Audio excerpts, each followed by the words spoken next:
He's checking it out. There he goes. It's finally figured it out.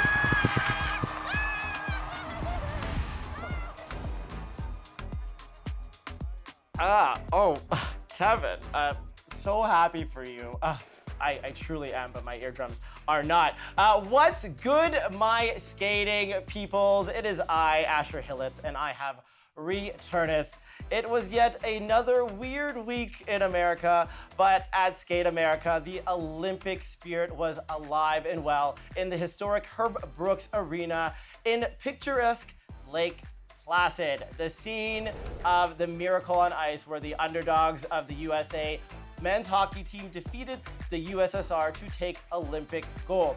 The perfect backdrop for an Olympic season. Canada snags silver and bronze in the ice dance and pairs event, and USA's Alysa Liu bakes herself a golden cake to take her first ever Grand Prix gold and securing her first ever trip to the Grand Prix final. And in a men's event laden with mistakes, France's Kevin Aymoz finds opportunity to take his first Grand Prix gold. And of course, joining me to shoot the poop, the Grand Duchess of GOEs, Kaetlyn Osmond. Kaetlyn, welcome back. Hello, Asher. I'm so happy you're not sick of me. Oh, I could never. That sounds like a challenge. So, Kaetlyn, have you ever been to Lake Placid? I've only been as a little tiny kid, and I went to watch North American Challenge, which definitely doesn't exist anymore. No. But that's a way back playback. I also went to a North American Challenge in Burnaby, BC, and a little bit of flex. We were novice. We beat the Shibutanis. Couldn't do it now. But yeah, also like Placid, a lot of ice dancers will know this is where they have their international summer competition. It was also my very first Grand Prix. There was only 8 people. We came 4, so we got another one. So a lot of happy memories there. But speaking of the ice dance, shall we just get started with that? I think so. The USA taking their 5th Skate America title by 15 points. The most adorable husband and wife couple, Chalk and Bates. Le Gars and Le Joie flutter to silver. And the power of Bjork manifests yet another bronze for France's Lopereva and Brissot. And for the second week in a row, Fabry and Ayer finished 9th. A 10-point decline from NHK last week, but it was a quick turnaround. That is a long flight. They definitely did their best. But before we actually get into it and get started, we need to talk about the tech. I think it was just absolutely insane what was happening. For example, I had to write this down. In the rhythm dance, on the pattern step, 8 out of 10 dancers got a level 1 or a base. Like, I know that there's only 2 turns each team has to do. That back bracket is hurting the girlies, but you're going to tell me that world champions, people who obsess with turns and edges every single day, cannot do a back inside rocker or an outside C-step? As you uses the word mohawk. I think it's insulting. And what are they going to do? They're holding back points for what, later in the year when it's Worlds? That just doesn't make sense to me. No, for sure. And I read somewhere that even Chalk and Bates said that they're not even worrying about the scores this time of year. They know what they want to accomplish in their own skating, so they're adjusting based on how they felt and not even basing it off of any scores they're getting. Probably sounds like a good plan. You got to reside to the fact that you're going to get nothing and you're going to get level 1s. But let's start with Marjo and Zach, who add a silver to their bronze from Skate Canada. The rhythm dance was high energy and flawless, no mistake here, like Skate Canada, but they found themselves 7 points back of Chalk and Bates, and I agree that Chalk and Bates should have been ahead, but I don't necessarily agree with that distance. And they were only 1 point away from the French team of Lopereva and Brissot, but their White Crow free dance was sublime, ethereal. They grew their 5-point lead in second place. And I think that it was just such a smart move to bring this program back.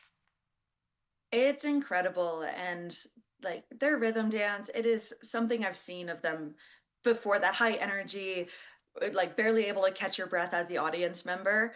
But the free dance, you can see so much more in how they can just sit into their choreography, um, and you don't feel like you're gonna bounce out of your seat with them. And it's incredible. And the first even 10 seconds of the program, she's down on her knee, Marjorie, and Zach is pulling her across the ice, and she bounces her eye focus between the judges and Zach. And just that small, simple movement, I'm locked in within 10 seconds of that program. And they haven't even left the ice yet. I love this Nuria piece. I would love to use it, maybe just for myself, to skate around.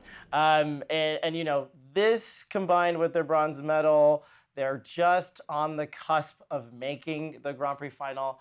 I think is kind of unlikely. We still have one more Grand Prix to go, and there are two teams with the wins. That's Piper and Paul and Lawrence and Guillaume, and the young team of Zingis and Kolesnik of the U.S. also have a bronze. So it's a silver. And so if they get a bronze, they will definitely overtake them. So it's a wait and see, but unlikely.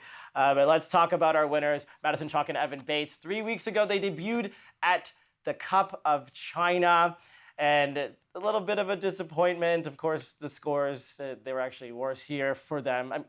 I mean, levels. But boy, did they put in work in those 21 days. Both programs, a lot of changes, but nothing more significant than in the free dance. They changed Madam's skirt.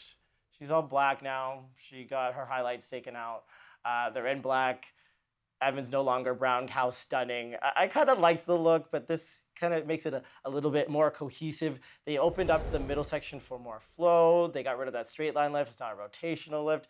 I think all the changes work really well, and I think the black, solid black, just matches them makes the match way better. Do you agree? I do and I don't.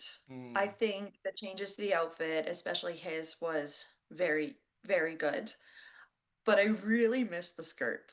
I think even if the skirt had a hint of the red again, it would brighten up the outfit a little bit. Yeah. And I found just the black on black skirt kind of made it look a bit like a practice outfit, or like a pair of leggings that I would wear every single day on the ice. So I think if there was like maybe a small bit of detail, it would have way more effect for me. And also the skirt. I missed the skirt. There was so much to watch, but it was definitely a risk. Yeah, this one's a little bit demure. She got a haircut again, like I said, took out her highlight. But you know, it's Madison. She's gonna come out with 3 iterations of this outfit. So I'm not worried. And of course, they will be going to the Grand Prix final. They are the top qualifying team with 30 points to 15 points after both wins. And they finally overtake Laurence Fournier-Boudry and Guillaume Cizeron taking that top score. And for so long, since the very first Grand Prix, they were holding that spot. So finally getting overtaken there, but it's only a point and a half, and we will see them again.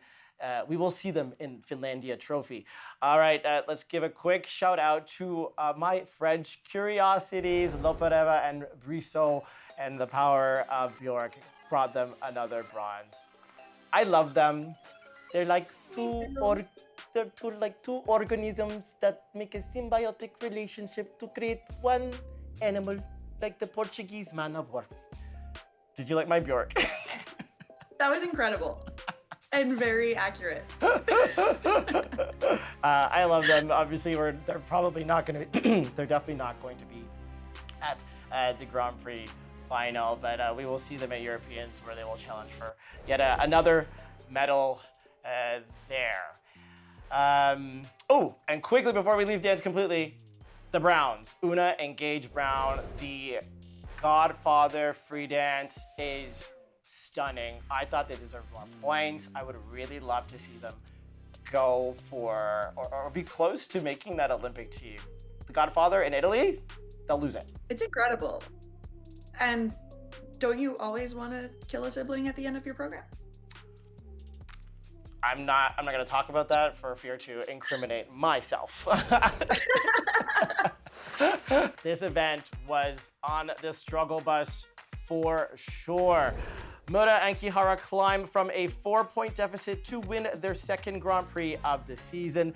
The Georgians, Metelkina and Buralava, dazzled in the short program, but fizzled out in the free and must settle for silver.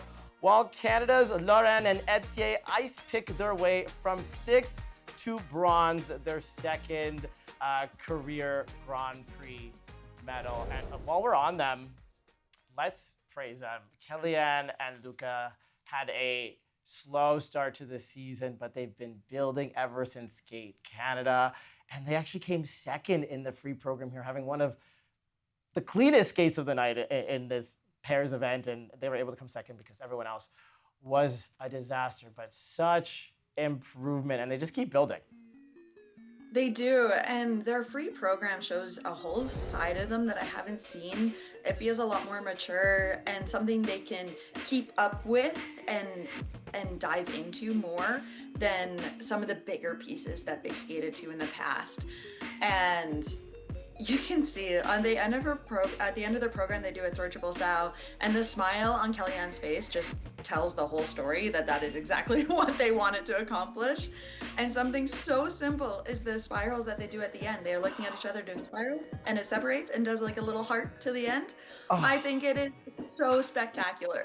It's such simple choreography, but just like, say something and I almost just thinking about it, I'm about to like cry a little bit. No, just those are like those simple moments that are so effective that you love seeing in skating. Bravo to the both of you. So happy for you. Of course, they will not go to the Grand Prix final, but a medal to finish off your Grand Prix run is a nice boost of confidence as you head to an Olympic national. Now let's talk about our champions here, Riku Mura and Riichi Kihara. They do it, but the triple toes, like friends, come back to haunt them. In the short program, it was a double toe, a big mistake, and they virtually got nothing for that. So there goes 4 points. That was the deficit that the Georgians had over them. And then again, in the free program, the triple toe is two-footed by Riku and cheated. She has to take an extra step, is unable to get the sequence out.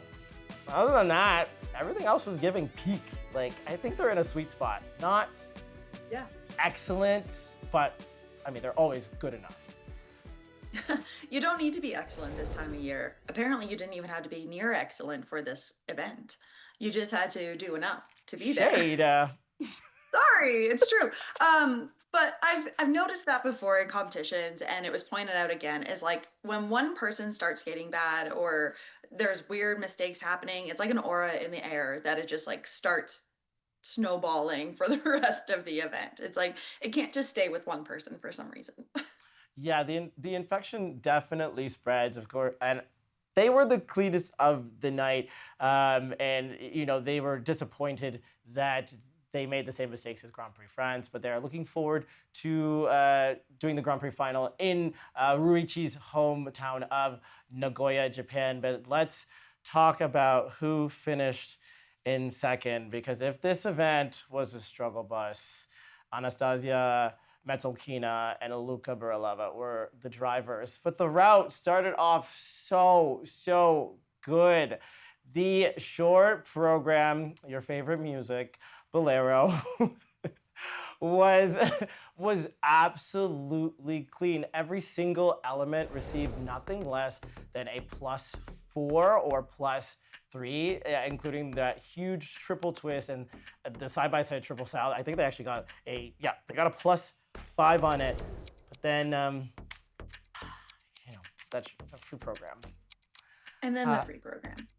Shall we talk about the lowlights? Because it definitely wasn't high. Anastasia goes down on the second element, the side-by-side triple sows. Then it's Luca's turn to step out of the triple toes, so no combo for them. They come back with a throw triple flip, just money, and then the Axel Lasso Group 5 lift doesn't even, just poof, there goes 8 points. And actually all their throws were good, and then more insult to injury, a base on their back outside death spiral. This was so hard to watch because this is what this team is known for. They're just consistent on their pair elements, and that let them down here. But yeah, Yeah. That's what I loved about their short program is that like their triple sow happens within I feel like 5 seconds of the program. He lets her down from that headstand and they're off. And everything is so fast. There's no hesitation, and it's so impressive to watch as the audience member because it's just exciting. There's nothing that's putting you on edge. And then the free program, I didn't feel like they had that same attack. Things were a bit slower, more cautious going into it, and then mistakes started happening. And then how do you deal with that when you're not expecting it or haven't dealt with something like that to that extreme before? How do you deal with that? And you know what? There's something to be said. Again, they've only been out of junior for 2 years, and actually, when they were junior, they were also competing senior. So they've only been together for about edging close to 4 seasons. And I would always say that the second year senior is your hardest. You're kind of novelty when you come out. You have no fear. They medaled at their Grand Prix, went to the Grand Prix final, medaled there, top 5 at Worlds. And it seems like they were just kind of on fire all the time. But, this is the only way you learn those lessons, to deal with the pressure from being in front of the world champions. And then, sometimes you got to have these horrible skates. But, they are very strong. I actually wrote that out of 20 international events, 17 they've always placed on the podium. Wow. That's insane. They are very excited to go back to Japan for Nagoya because they say it's a lucky place for them, and we hope so because they're good. Okay, all right. Let's head on to your favorite event, your discipline, the women. Alysa Liu entrances and excites us to her first Grand Prix gold. I love to say it.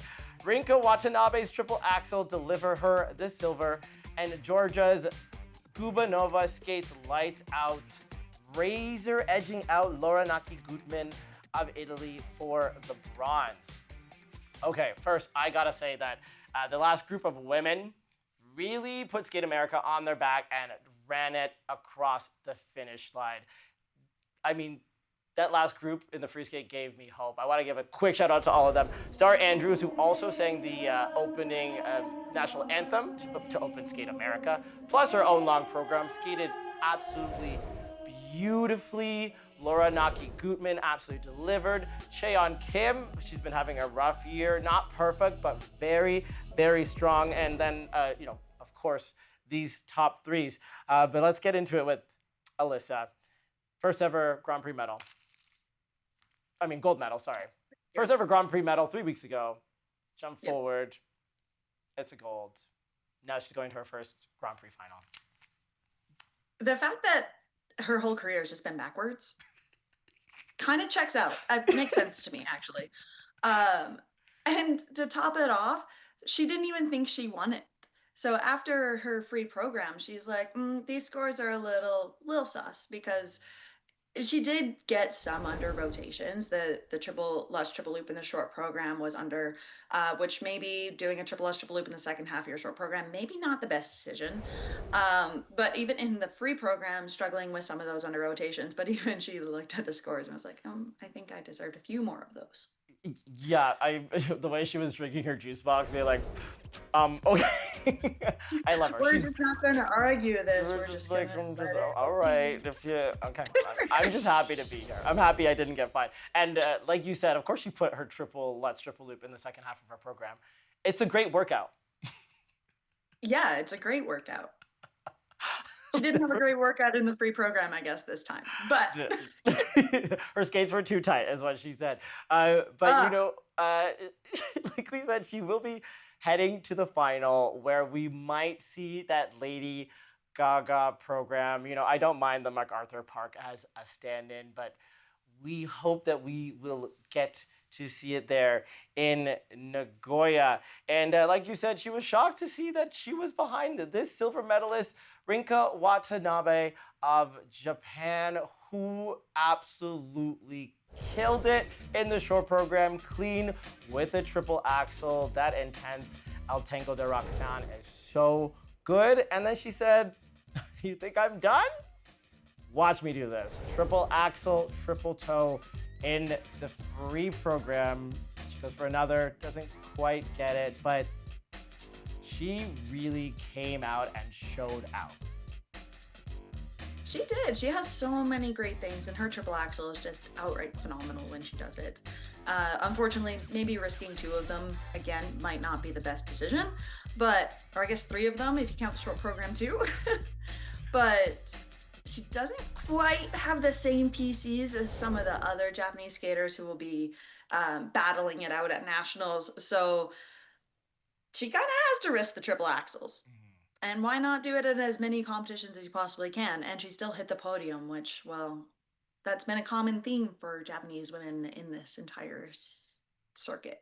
They can't stop and they won't stop. They will stay on every girl's neck, and I'm here for it. Now, Rinka had a bronze at Skate Canada, and she's a maybe. There are still 2 who have wins. Amber Glenn and Mona Chiba will be a Finlandia trophy, plus Luna Hendricks and Ryansu Miyoshi have 11 with a bronze medal finish at their Grand Prix. So it's a wait and see. I know she wasn't super happy about the score. I thought she like Alyssa, she thought she was gonna take the win.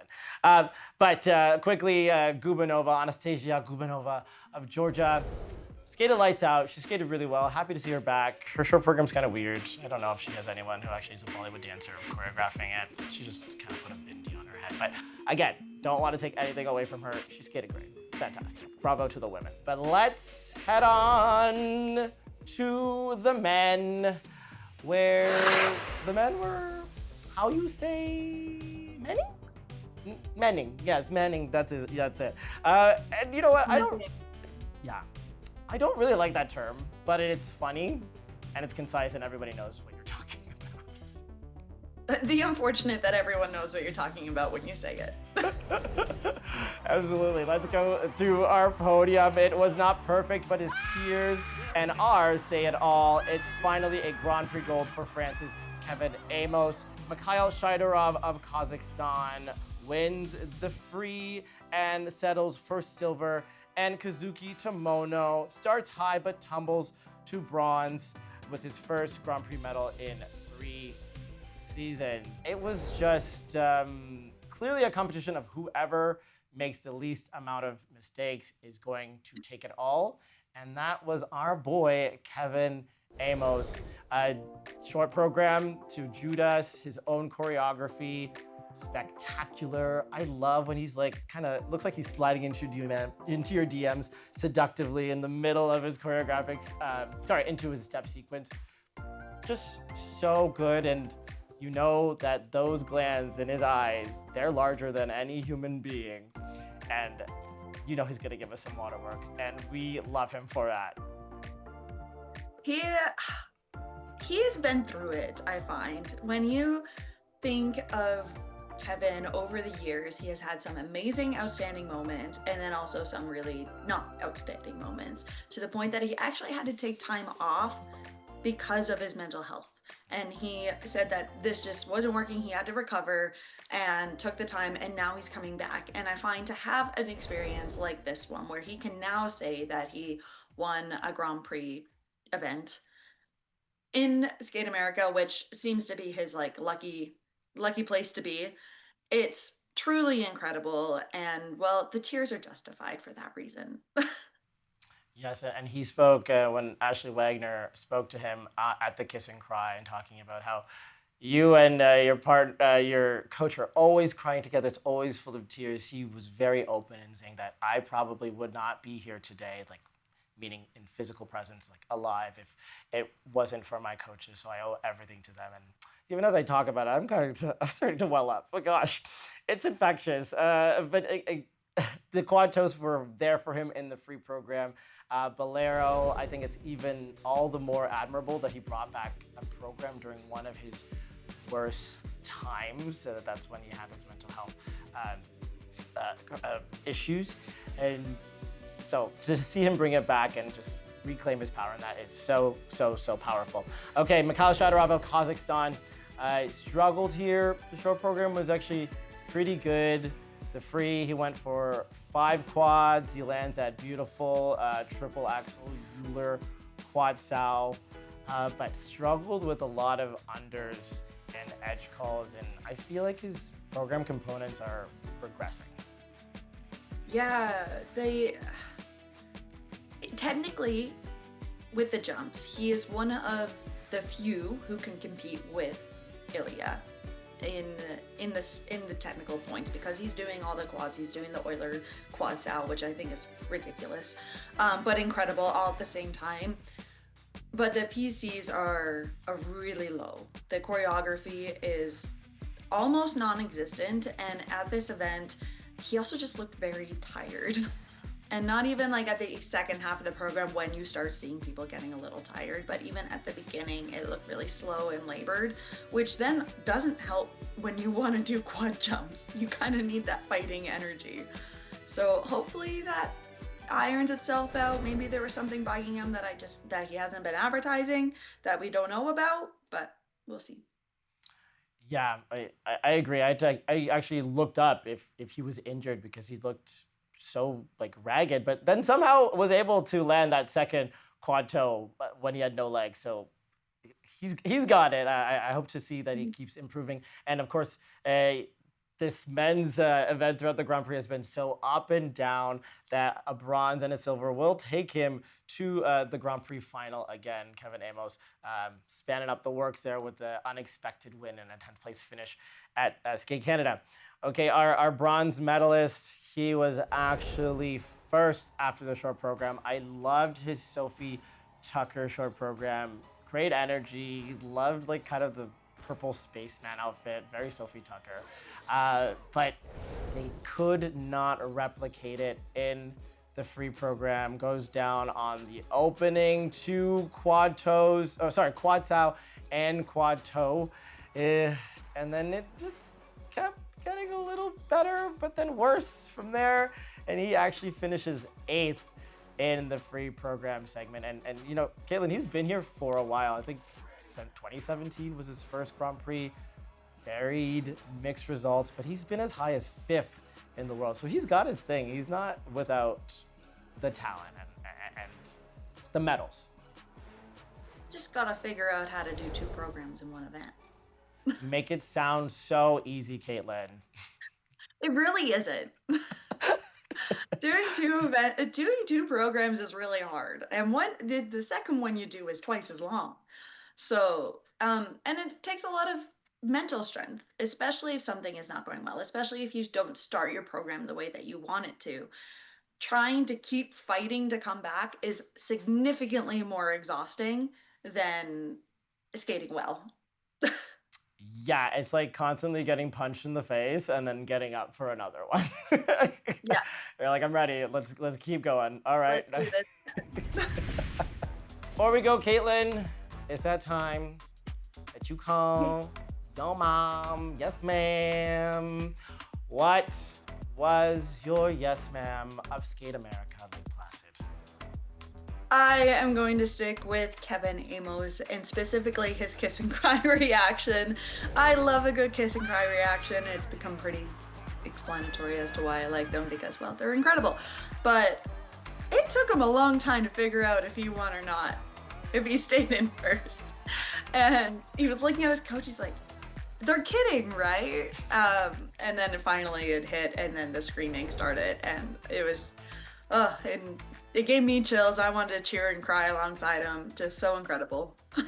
So my yes, ma'am has more of a serious tone, and it goes out to the allies on and off the ice in the stands holding the trans flag. And there was a moment on the 6-minute warm-up where Alysa Liu took time while she's warming up for her win to put a heart up and over the flag and making sure that the Jumbotron caught it. And now this is important because U.S. Figure Skating recently announced that they are starting an exclusionary policy against trans women in the sport. You know, they will be in line with the Ted Stevens Act adopted by the U.S. Olympic and Paralympic Committee, and in the Executive Order 14200 signed by the Trump administration that, quote, limits the participation in the female categories to athletes who were assigned female at birth. In light of this, U.S. Figure Skating is releasing a new category policy for sanctioned competitions requiring that athletes competing in the female category be listed as female at birth on their original birth certificate. And actually, the beginning of their statement, which gets me, is that their commitment to the spirit of inclusion remains at the heart of everything we do, particularly as we navigate changes in policy to ensure that our sport continues to be welcoming and fair for all, and ensuring U.S. figure skating continues to be one of the most inclusive sports, but not completely inclusive. And a lot of skaters, coaches are feeling utterly betrayed by this policy. In 2020, 2021, I was in the Zooms with US figure skating talking about equity and inclusion, and it feels like kind of a allyship of convenience, because when the going got tough, they just gave up their autonomy and joined in on this society-wide exclusion of trans people in just daily life and sport. And we know that it's just based not on fact and often leads to the harm of the cis women that they are claiming to protect. Look at, Iman Khalif or Castor Semenya. So we have to keep an eye out on this. Skate Canada has been pretty good on this. I haven't heard what they're planning to do. I know they're facing some political pressure when it comes to things like in Alberta and things like that, but I just wanted to say that I find this disappointing, and to my trans siblings and sisters, know that you're not alone, and I will always use my voice, and you have allies in this sport. On that note, that's it from me and Kaetlyn. Let us know your yes ma'ams. And we are reaching the end of this Grand Prix series. The final is shaping up. Finlandia Trophy is our final stop, and you can catch that live on CBC Gem starting November 21st to the 23rd. Kaetlyn, thank you. Thank you, Asher. Take care of each other and everyone else around you.